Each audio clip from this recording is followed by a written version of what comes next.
Hello, I'm Jacob, here to walk you through step by step the assembly process of your brand new Apollo mountain bike.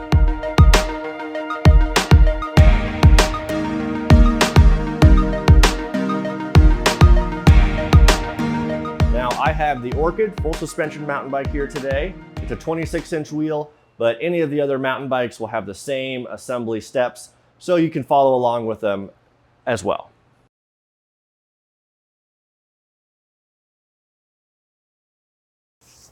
And first, good idea, always locate your parts box.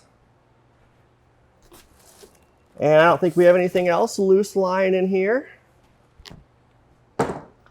Just a brand new bike. So, once you get your bike out of the box, begin clipping any zip ties and start to remove all of your packaging material. And so we'll start by removing this front wheel. Get that set aside.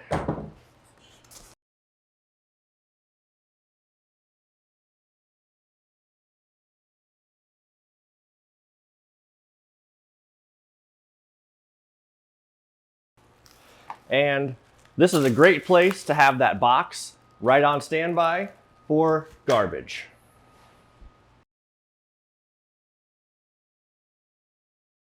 There is a plastic cap here on the end of the quill stem. That will need to come off of there.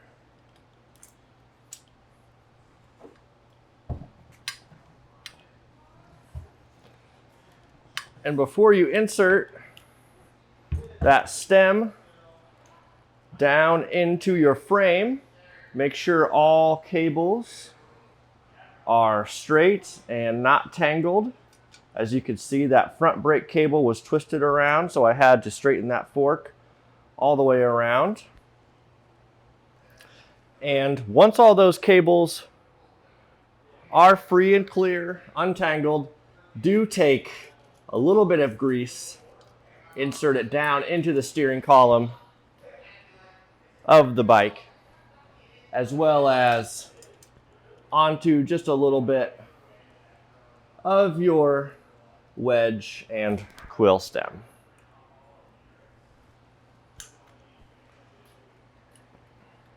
This will insert.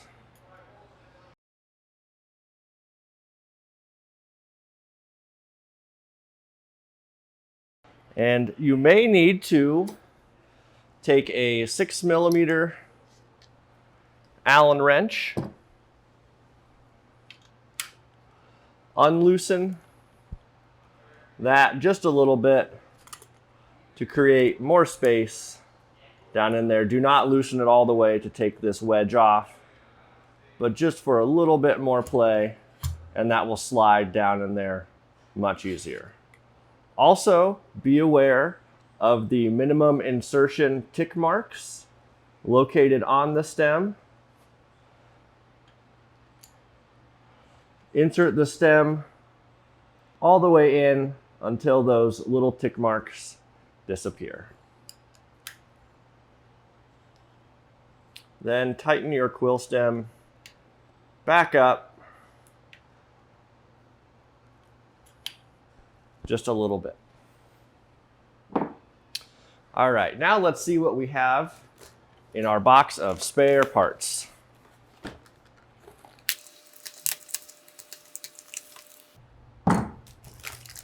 Pedals,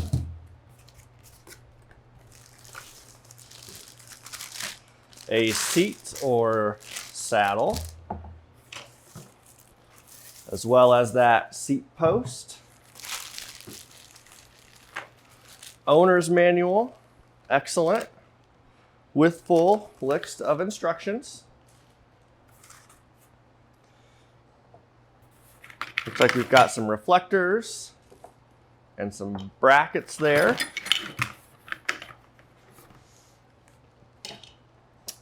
And a couple small tools to help with the assembly process. continue to remove all the rest of the packaging. Then we will turn our attention back to the front wheel. Remove the axle guards installed for shipping and loosen the axle nuts. And you will also notice two small safety tabs on each side of the axle with tabs that are facing inward. Also note the direction and tread pattern of your tire. As you can see, this tire is directional with the tread pattern pointing forward, but you can also look on the tire and find a rotation and arrow marked towards the front.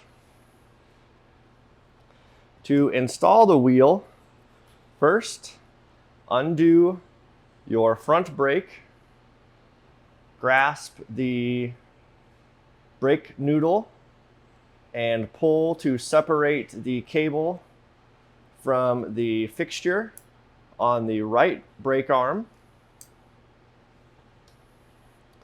There is a fork guard on the bike that needs to be slid out before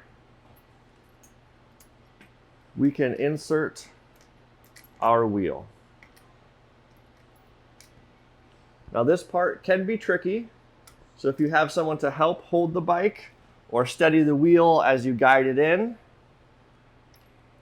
also be sure that the safety tabs on the axle go into the fork before tightening the axle nuts down on both sides. The reason for the safety tabs allows the wheel to stay in the frame and fork in case the axle nuts are loose. The wheel will still stay in the frame. Using the supplied multi-tool, you can tighten the axle nuts down .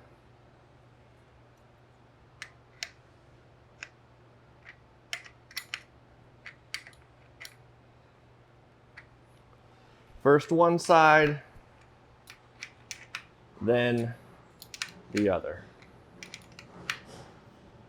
It does help with assembly after that front wheel goes in to put that kickstand down and help prop the bike up.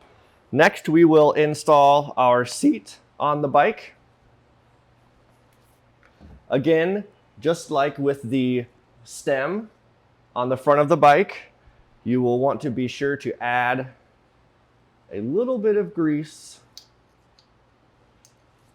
down into the seat tube. This will prevent the seat post from rusting in place and allow you to move it up and down throughout the time you have the bike. Again, note the minimum insertion tick marks on the seat post, ensuring that when inserted, those tick marks fully disappear. Use the quick release mechanism to lock the seat post in place. The quick release acts as a cam mechanism, so by tightening the nut on one side and then pushing the quick release lever closed, you are essentially tightening that into the frame. Our seat does mount on top of the seat post, simply sliding on. Now, before adjusting the tightness and angle direction of the seat, you do want to ensure that it is pointed straight forward and horizontal to the ground. Be sure to tighten the saddle clamp on both sides to ensure a tight and proper fit.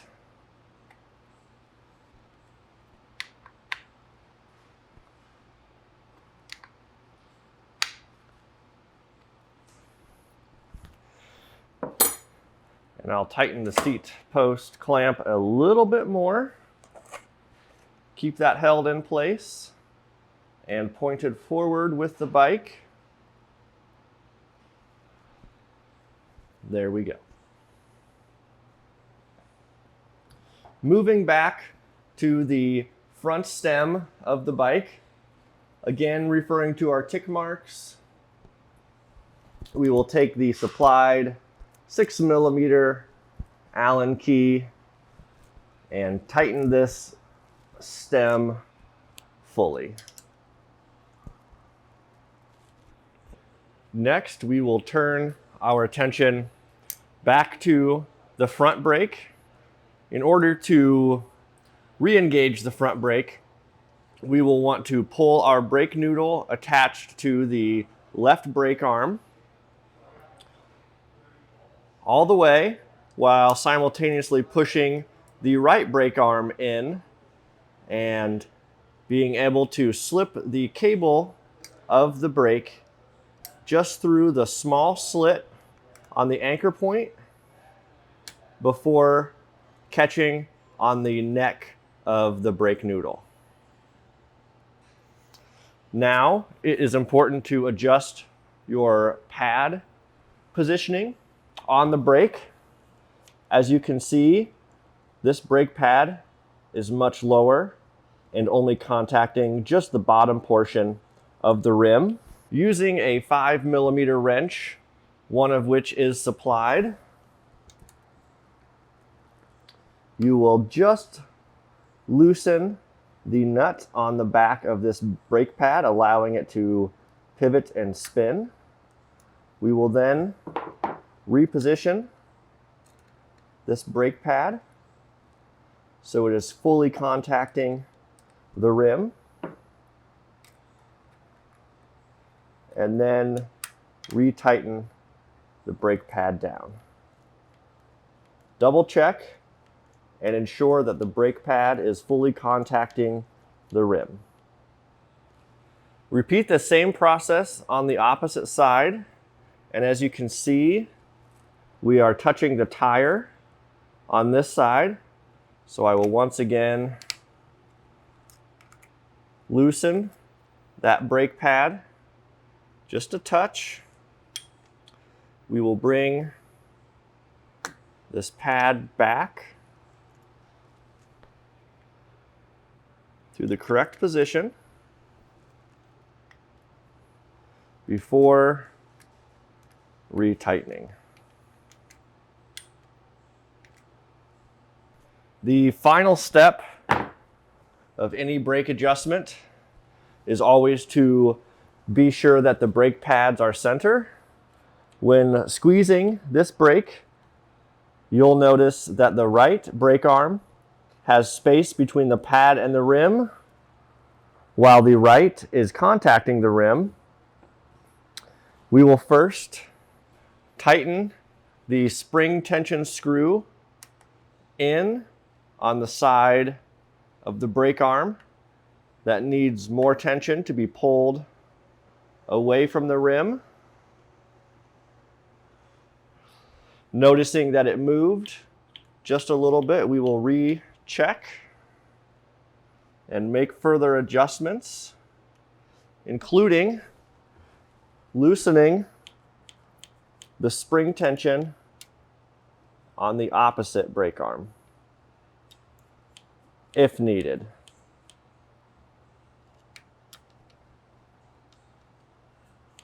Now you can see both brake arms are moving equal distance.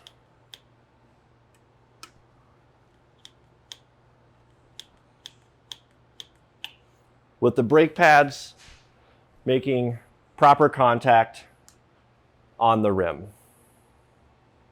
After adjusting the front brakes, return to the rear brake and repeat the exact same process. In this case, both brake pads are hitting the rim correctly, but one side is moving much more than the other.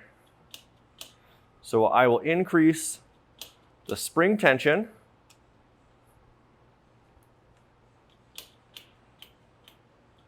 on this right brake arm until I get equal movement on both brake arms. Lastly, you can tuck your cables into the brake arm to give your bike a little bit cleaner look. Once both brakes have been properly adjusted, we will move on to installing the pedals.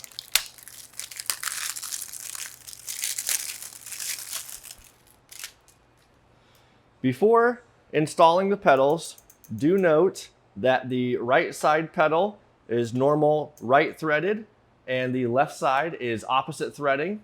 So we will turn the right side normal righty tighty and the left side will be lefty tighty.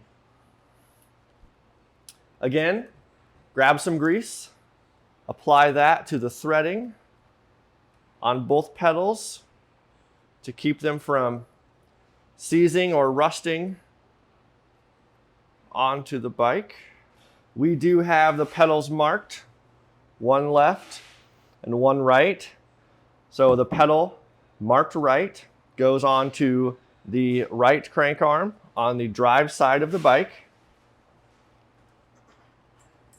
Begin threading the pedal in by hand and continue doing so until it runs out of threads.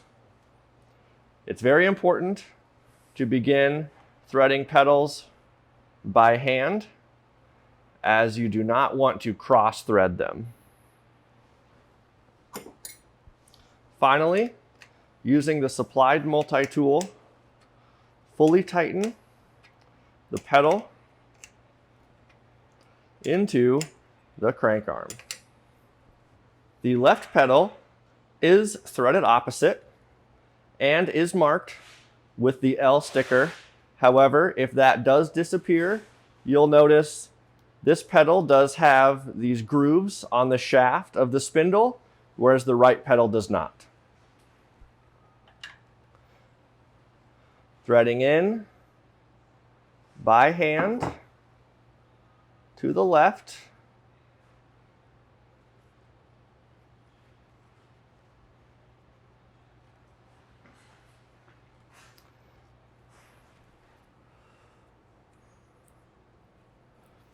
Again, making sure to thread it fully with your fingers as to not cross thread it when installing.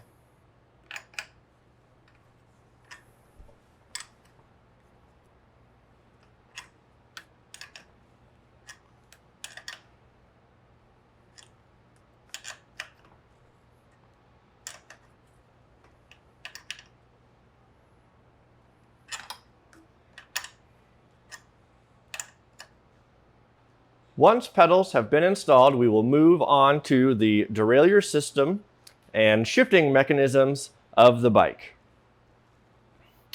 First, it will be most important to check the limit screws on our rear derailleur.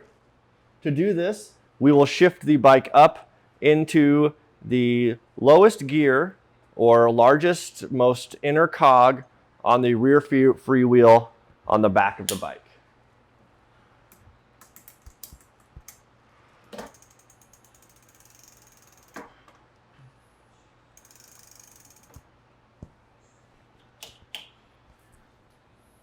Notice how the derailleur cage and pulleys are inside of that largest cog and chain. Take your Phillips screwdriver, find the screw on the outside of the derailleur, marked L, and begin to screw that limit screw in to move your derailleur in until the pulley, derailleur cage, and chain are all in line. When the bike is in the easiest gear on the back, you will then check the limit screw on the front derailleur for the low position. Note how the chain is contacting the inside plate of the front derailleur. We will want to locate the front derailleur low limit screw and begin unscrewing that in order to create space between that front derailleur and chain, leaving about a 1 to 3 millimeter gap. Returning to the rear derailleur, shift your bike all the way into the smallest cog and note the angle of the chain. And on this bike right now, it is pitched outward, leaving potential for the chain to get caught between the frame and the gears. So we will align those using the H limit screw for your highest gears on the rear derailleur, and we will begin to tighten that, moving our derailleur inboard until that cog and chain are all in line perfectly together. With the chain in the smallest cog on the rear, we will then turn our attention back to the front derailleur to adjust the high limit screw in this position. Note again the small space between the chain and that inside plate of the derailleur. You will want to have, again, between 1 and 3 millimeters of space between there. So in this case, my chain is touching that derailleur, so I will unscrew that H limit screw on the front derailleur, and that should give me a little bit more space there, so we no longer have the chain rubbing on the derailleur. With the tricky bits of your assembly finished, we will move on to the final few steps. Of course, we will want to install our reflectors. The front and rear slide on to the bracket, and with the screw pre-installed, we will install our white or clear reflector on the front handlebar.